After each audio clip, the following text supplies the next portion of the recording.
rất xa rồi. Gió hơi mang trong tim người. Đó là gió mà Chúa ban từ thiên đường, tâm hồn chơi vơi đổi thay cuộc đời. Chúa là gió mà thổi trên đồng khô hạn. Chúa là mưa rơi tưới xanh đồi núi.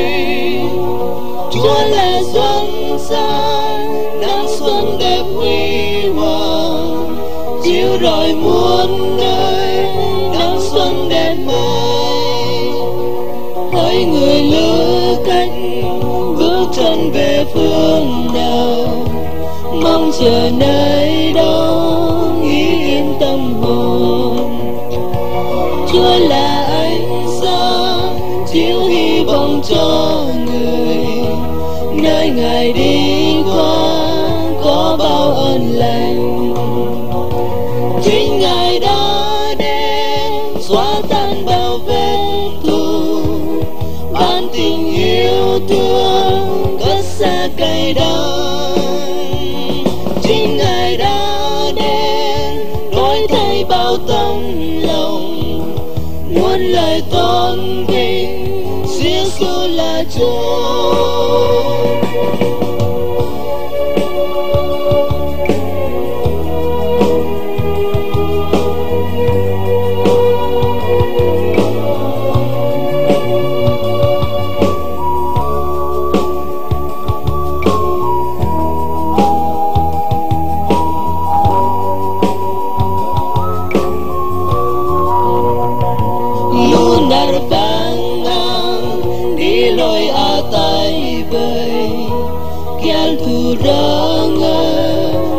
Ngâm bờ ngày sang kèo đơn ra giang ăn đông pleng giờ ngâm yong to pli chalari ra giang tôi kia tu to chareng kro ra giang tôi mi ru ta groi con ra giang tôi gian phang trang to lòng tơ trang dốc trang to lần liền lai ở lù tơ môi yếm giang nằm tơ giờ trang ở ni ở giờ bơ tơ chờ ngầm ra giang bơ trang ăn cơ bần hơ mình ani sư